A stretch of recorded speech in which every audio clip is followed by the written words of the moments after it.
오늘 하나님께서 우리에게 주신 말씀은 마가복음 11장 12절에서 14절의 말씀과 11장 20절에서 24절의 말씀입니다.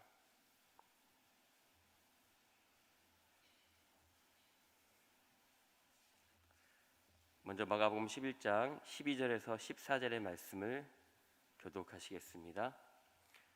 이튿날 그들이 베다니에서 나왔을 때 예수께서 시장하신지라.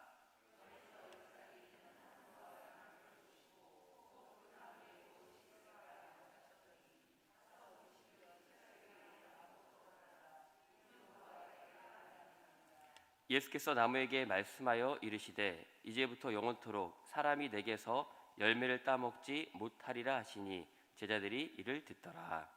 20절입니다. 시작.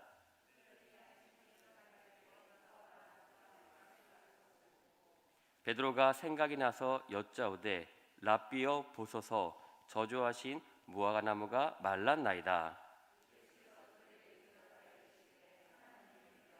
내가 진실로 너희에게 이르노니 누구든지 이 산더로 들리어 바다에 던져지라 하며 그 말하는 것이 이루어질 줄 믿고 마음에 의심하지 아니하면 그대로 되리라. 그러므로 내가 너희에게 말하노니 무엇이든지 기도하고 구하는 것은 받은 줄로 믿어라. 그리하면 너희에게 그대로 되리라. 아멘. 오늘 본문에 무화과 나무에 대해서 말씀을 하고 있습니다. 성지순례를 가신 분들은 그 무화과 열매를 많이 먹어봐서 무화과 나무가 어떻게 생겼는지 아마 기억을 하실 것입니다. 무화과 나무는 일반적으로 1년에 2번 이렇게 무화과 열매를 맺는다고 합니다. 이른 열매는 봄에 맺고, 그리고 정상적인 열매, 아주 맛있는 열매는 여름에, 여름이 지나고 가을에 그렇게 열매를 맺는다라고 합니다. 그래서 이른 무화과라고 표현을 하고요. 그리고 또 제때 이걸 읽는 무화과, 이렇게 2번 이렇게 열매가 나오는 것이 무화과의 특징입니다. 그런데 오늘 본문의 배경이 되는 시기는 언제냐면 6월절이 가까운 시기입니다. 즉 4월경으로 그렇게 생각을 하시면 되겠습니다. 무화과 열매를 따기에는 적절한 시기는 아니었습니다. 하지만 첫 번째 무화과 열매가 맺히는 시기이기도 했습니다. 그래서 무화과 열매가 충분히 맺힐 수 있는 시기입니다. 그런데 이 시기에 무화과는 따먹으면 별로 맛이 없고, 그리고 열매도 크지 않고, 때로는 열매가 맺히지 않을 때도 있습니다. 열매가 맺을 때도 있고 맺히지 않을 때도 있다라는 것이죠. 하지만 작게라도 열매가 맺어지는 경우가 많았던 것을 보게 됩니다. 그런데 오늘 본문에 보니까 무화과 나무에 열매가 하나도 없었다라고 예수님께서 말씀하십니다. 예수님께서 뭔가를 기대하시고 가셨습니다. 왜냐하면 무화과 나무의 잎사귀를 보니까 너무나 푸르르고 멀리서 잎사귀를 보았을 때 분명 저 무화과 나무에는 뭔가 열매가 있을 것이다 라고 생각을 했습니다. 기대하는 마음이 있었습니다. 우리가 일반적으로 기대하는 마음이 있고 그 기대하는 마음을 가지고 갔는데 아무것도 없으면 그 마음이 어떻습니까? 때로는 허탈합니다.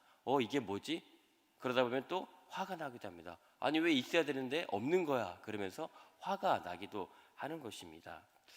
예수님께서 베다니에서 예루살렘으로 입성하시면서 그렇게 멀리서 무화과를 보시고 또 가까이 보았을 때 이런 현상을 가지셨던 것을 보게 됩니다.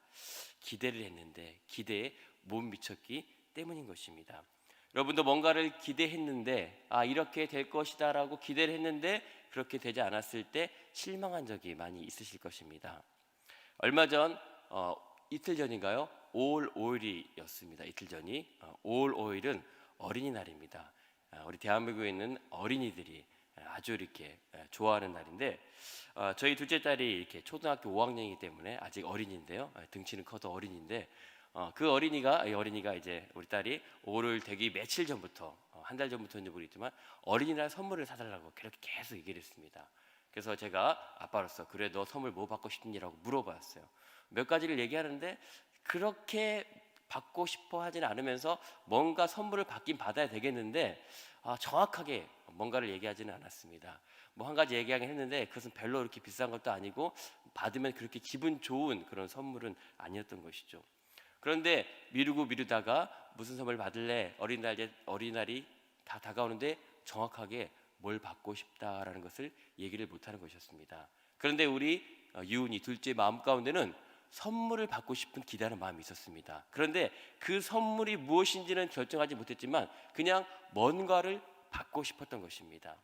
그래서 저는 아빠로서 그래 그 뭔가가 뭐니? 그 네가 원하는 거를 얘기해봐. 그럼 아빠가 사줄게 라고 얘기했습니다.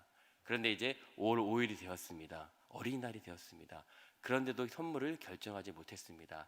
그래서 제가 얘기했습니다. 이훈아 12시가 되면은 마법이 풀리는 거야. 어린이날이 지나면은 선물을 받을 수 없는 거야 라고 제가 얘기를 했습니다. 그랬더니 우리 딸이 화를 내는 것이었습니다. 그런 게 어딨냐고. 그러면서 5월 5일이 지나고 오늘이 5월 7일인가요? 아직까지 선물을 결정하지 못하고 있는데 그래도 제가 선물을 사줄까요? 안 사줄까요? 사주겠죠. 사주겠죠.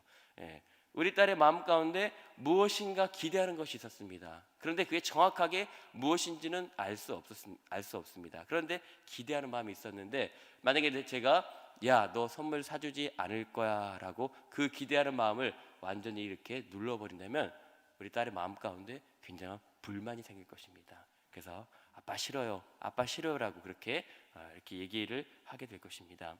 오늘 본문에 있는 예수님의 그 마음이 그런 마음이 아니었을까라고 우리가 추측해 볼 수 있을 것입니다. 오늘 본문을 좀 우리가 자세히 볼 필요가 있는데 본문을 보면 조금 이해하기 어려운 표현들이 있습니다. 예수님께서 무화과 나무에 그렇게 다가가셨습니다. 오늘 13절에 보니까 이렇게 말씀하고 있습니다. 멀리서 잎사귀 있는 한 무화과 나무를 보시고 그 나무에 무엇이 있을까 하여. 이 무엇이 있을까 하여가 무엇인가를 발견할까 하여라는 것인데 이 무엇이라는 단어가 바로 일반 동사로 쓰인 것이 아니라 대명사로 쓰였습니다. 그래서 대명사로 쓰였다는 것은 무엇입니까? 불특정한 것입니다. 특정짓지 않은 것입니다. 그런데 그 옆에 있는 무화과 나무는 바로 특정한 무화과 나무를 일반 동사로서 그렇게 사용되고 있는 것에 반해서 그 무엇이라는 것은 대명사로 이렇게 표현되고 있습니다. 그래서 예수님께서는 이 무화과 나무를 보시면서 미숙하나마 완전하지는 않지만 그렇게 작은 열매라도 맺혀 있을 것이다 라고 생각을 하셨습니다. 그 무엇인가가 있을 것이다 라고 생각을 하셨습니다. 왜냐하면 잎사귀가 푸르렀기 때문입니다. 첫 번째 무화과 나무의 열매는 잎사귀가 나지 않아도 열매가 나기도 했습니다. 즉 잎사귀 없이도 열매만 맺히는 그런 무화과가 있었습니다. 그런데 잎사귀까지 푸르렀기 때문에 멀리서 보고 저기는 분명히 잎사귀가 푸르니까 열매가 그 무언가가 있을 것이다라고 예수님이 기대를 하셨습니다. 그런데 가까이 갔는데 아무것도 열매가 없었던 것입니다. 예수님의 그 무언가에 대한 기대가 그렇게 사라지는 것을 보게 됩니다. 분명히 무언가 열매가 맺혀야 되는데 작은 것이라도 있어야 되는데 아무것도 없는 것을 보시면서 예수님께서 책망하시고 있는 것입니다. 이것은 어떻게 보면은 우리의 믿음과도 같은 것입니다. 무엇인가가 겉으로 보기에는 그리스도인의 모습으로서 신앙인의 모습으로서 굉장히 훌륭할 것 같고 굉장히 좋아 보이는데 자세히 들여다보니까 가까이 가보니까 열매가 없는 것입니다. 분명히 그 무언가가 어떤 것이라도 있어야 되는데 그 어떤 것이 없는 상황입니다. 그래서 예수님께서는 이 본문의 말씀을 통해서 1차적으로는 유대인들에게 이스라엘 백성들에게 책망을 하고 있는 것입니다. 그들의 모습 가운데 경건의 모양은 있었습니다. 하지만 경건의 능력은 없었습니다. 613가지의 모든 율법을 지키려 노력하면서 겉으로 이렇게 외식하며 자기의 그 종교적인 모습을 자랑하고 그렇게 했습니다. 그래서 사람들에게 보이기를 좋아했습니다. 서서 기도하기를 좋아했습니다. 이런 종교의 외양은 있었지만 그 안에 들어가 보니 그 내면에 정말로 예수님을 그리스도로, 예수님을 메시아로, 예수님을 하나님의 아들로 믿는 믿음이 그들에게는 없었던 것입니다. 그래서 예수님께서는 이 무화과 열매를 보시고 책망하시고 책망하시는 것을 넘어서 저주하시는 것을 보게 됩니다. 너희 이스라엘 백성들이 그렇게 믿음 없는 모습으로 살아가게 될 때 너희가 저주를 받을 것이다. 이 말씀은 구약 에레미야서나 그리고 미가서에서도 이 무화과 나무의 열매를 통해서 이렇게 하나님께서 예언을 하시는 것을 보게 됩니다. 그래서 이 무화과 나무는 1차적으로 이스라엘 백성들, 유대인에게 예수님께서 하신 말씀이지만 우리 모든 믿는 사람들에게 공통적으로 그렇게 표현될 수 있는 그런 문장이라고 볼 수가 있는 것입니다. 그래서 이제 그 무화과 나무에게 그렇게 말씀을 하시고 그 다음에 예수님께서 이제 예루살렘 성으로 들어가셔서 성전을 정화하시는 사건이 발생을 하게 됩니다. 여러분 샌드위치 좋아하십니까? 저는 가끔 갑자기 샌드위치 얘기를 해서 죄송한데 여기 가면 이렇게 샌드위치로 유명한 그런 샌드위치 집이 있습니다. 갑자기 생각이 안 나. 서브웨이. 서브웨이라는 샌드위치 집이 있는데 거기 가면 제가 빵을 고를 수가 있고 안에 들어간 내용물들을 이렇게 고를 수가 있는데요. 빵을 고르면 처음에 빵을 가져와서 반을 가운데를 커팅을 합니다. 그리고 그 안에 제가 이거 넣어주세요 그러면 그 안에 것을 넣어줘서 이렇게 샌드위치를 만들어주는데 샌드위치의 특징은 위아래로 빵이 있고 하나로 된 빵이 있고 그 사이에 뭔가가 들어간다는 것입니다. 빵이 사실은 분리된 것이 아니라 하나로 된 빵입니다. 오늘 본문이 샌드위치 구조로 된 그런 본문입니다. 우리가 말씀을 읽을 때 중간을 빼고 위아래 말씀만 읽었습니다. 위아래의 말씀이 연결되는 말씀이고 그 가운데 이 성전 정화 사건, 예수님께서 너희가 성전을 강도의 구렬로 만드는구나. 이곳은 기도하는 집인데 강도의 구렬로 만드는구나 그러면서 장사하는 사람들의 상을 엎으시고 성전을 깨끗게 하시는 성전 정화 사건이 있으셨는데 그 사건을 중간에 삽입시키시는 것입니다. 그리고 다시 무화과나무 얘기를 하는 것이죠. 마가복음의 특징으로 이런 샌드위치 구조의 그런 본문들이 몇 개 등장하는 것을 보게 됩니다. 뭔가를 이렇게 강조하기 위해서 가운데 있는 것을 강조하기 위해서 샌드위치 구조로서 이렇게 문학적으로 설명하고 있는 것인데 예수님께서 이스라엘 백성들에게 너희가 성전된 예수님, 성전된 하나님을 제대로 믿는 것이 아니라 너희가 거짓으로 믿고 있기 때문에 성전을 더럽히고 있으며 너희의 상업적인 목적을 위해서 그곳에서 장사를 하며 하나님을 만나는 것이 아니라 상업적인 목적으로 사용하는 것에 대해서 잘못된 것에 대해서 지금 예수님이 분개하면서 지금 말씀하고 있는 그런 상황입니다. 그리고 계속해서 무화과나무 얘기를 하시는 것이죠. 이제 성전에서 나와서 무화과나무를 다시 보았을 때 베드로가 예수님에게 말씀하고 있습니다. 랍비여 보소서 저주하신 무화과나무가 말랐나이다. 예수님께서 무화과나무가 다시는 열매를 맺지 못할 것이다라고 저주를 하셨습니다. 그리고 그 열매가 다시 보았더니 말랐다라고 이렇게 얘기합니다. 그럴 땐 예수님께서 하시는 말씀이 무엇입니까? 약간 동문서답 하시는 것 같습니다. 22절에 예수께서 그들에게 대답하여 이르시되 하나님을 믿으라. 아니 무화과나무가 마른 것과 하나님을 믿는 것과 무슨 상관관계가 있습니까? 그런데 예수님께서는 하나님을 믿으라라고 얘기하고 있습니다. 왜 그렇습니까? 앞에서도 말씀드렸듯이 이스라엘 백성들이 믿음이 없었기 때문에 겉으로 보기에는 무화과나무에 잎사귀가 푸르르고 열매가 많이 있을 것 같이 보였는데 그런 모습이 있었는데 실제로 가보니까 믿음이 없었다는 것입니다. 곧 아무런 열매가 없었다는 것이죠. 신앙의 열매가 없었다는 것입니다. 그들에게는 진정한 말씀이 있었지만 말씀이 없었다는 것입니다. 말씀이 육신이 되어 우리 가운데 거하신 그 예수님이 그들 안에 없었습니다. 하나님이 진정 그들 가운데 없었던 것입니다. 그래서 하나님을 믿으라라고 말씀하고 있는 것이죠. 한경진 목사님께서 남한산성에 계실 때 목사님들이 찾아가서 한경진 목사님에게 목사님 한 말씀 해주시죠. 저희 목회자들에게 후배들에게 한 말씀 해주시죠 라고 했을 때 한경진 목사님이 뭐라고 말씀하셨습니까? 이렇게 말씀했다고 하지 않았습니까?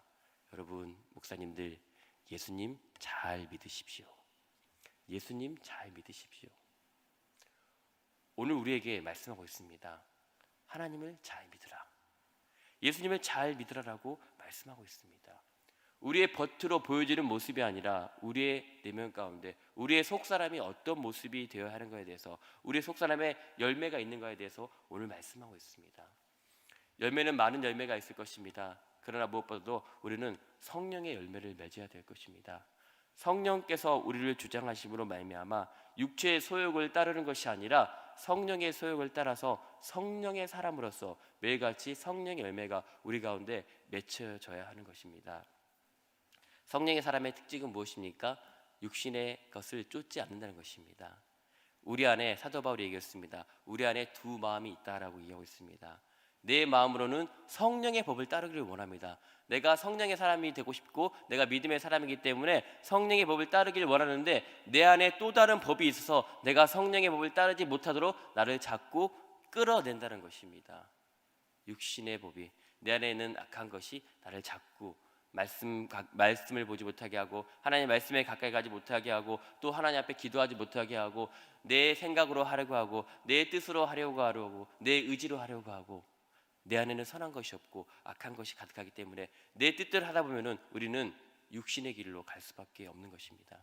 하지만 하나님의 뜻을 우리가 구하고 어떻게 해서든지 하나님이 원하시는 것이 무엇일까 기도하는 가운데 나 자신을 내려놓고 하나님이 원하시는 것을 우리는 해야 될 것입니다.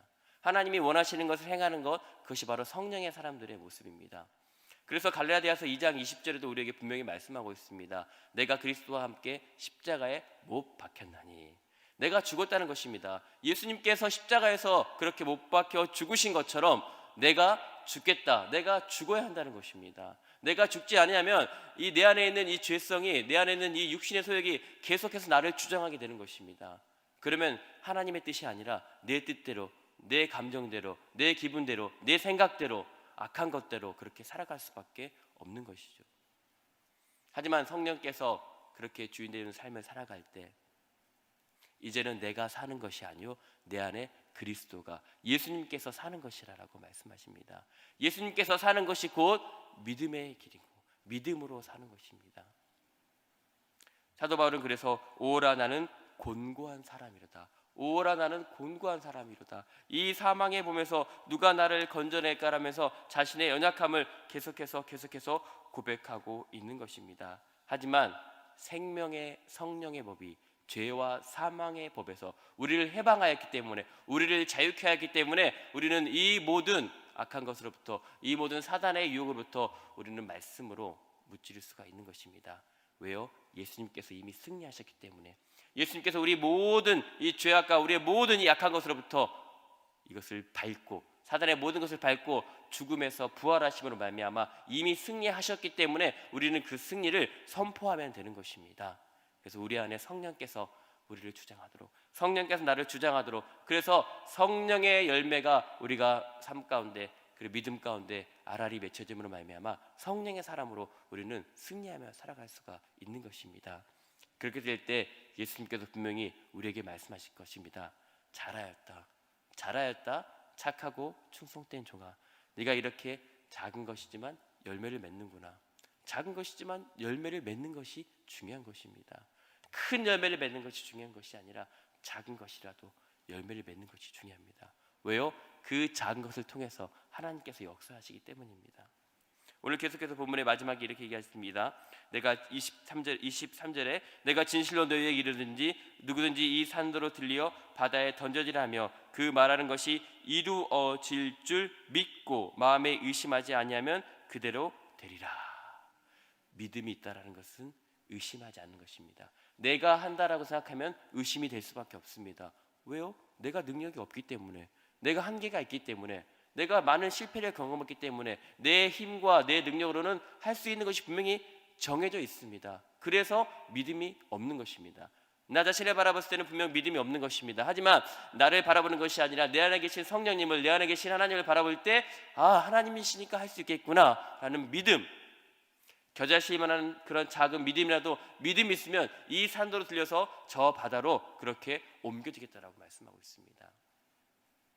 예수님께서 이 예루살렘에 있는 감람산을 바라보시면서 이 감람산이 저 사해 바다에 옮겨지라고 하면 사해 바다로 들어갈 것이다라고 그렇게 지금 제자들에게 비유로 말씀하고 있는 것입니다. 그러므로 내가 너희에게 말하노니 무엇이든지 기도하고 구하는 것은 받은 줄로 믿으라. 그리하면 너희에게 그대로 되리라.